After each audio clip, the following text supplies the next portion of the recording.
Good evening, League of Women Voters of Wheaton. My name is Margaret DeLaRosa, and I am running to be a member on the Glenbard District 87 School Board. I am actually running for re-election. In the past 6 months, we have lost two seasoned school board members. And originally, I wasn't planning to run, but because of the loss of those two members, I felt compelled to try to stay on the board to continue the continuity and culture of our board. Our board has done some really great work in guiding the district on its path, and we have always been student, staff, and community focused, and I would like us to continue on that path. Besides, staying on the board will allow newer members to have the time that they need to begin to understand the work that's been done before their arrival. So that's why I'm running. What do I bring to the board? I bring to the board experience. I have about to close in on 8 years on the board itself. I am its current president. I think I always come to the board table in good faith and can build consensus with our board. Before coming to the board, I was a community member on the finance committee. And I treated my role on the finance committee as seriously as I treat my board membership. I am there, prepared, and always ready to have meaningful discussion on agenda items. I take my work very seriously. What goals do I have?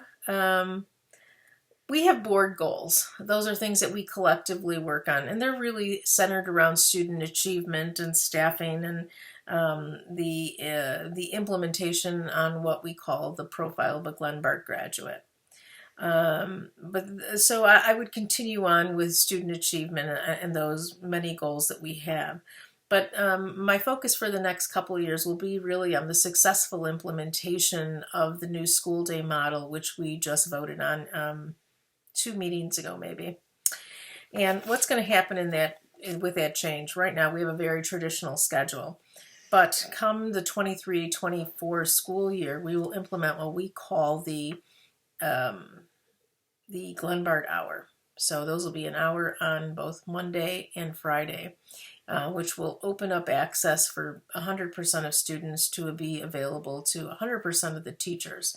This is not something we have today in our school day. We have what's called a resource period today, but only about 30% of the student body can access teachers during that resource period. So with the introduction of the Glenbard hour, 100% of students and 100% of teachers will be available to each other.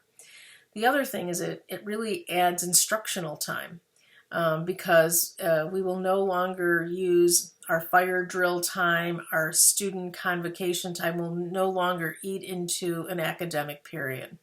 So that's the other benefit of the change in the school day and the introduction of the Glenbard hour. In year two, we will try to implement the pushback of the school day by 30 minutes. So now we start at 7:30 or 7:35, and in the future we will begin to start at 8 o'clock, which will be really nice for the physiology of teenagers. So another good benefit of this. The other thing we're going to do is introduce 2 days of block scheduling, which will allow 90-minute periods. So where we have a 40-plus minute period today, it'll be a 90-minute period, allow for deeper, more challenging learning. So that's a real excitement about year two. You asked a question about how will I communicate with the constituents and involve them in our decision-making process. Constituents can always be involved.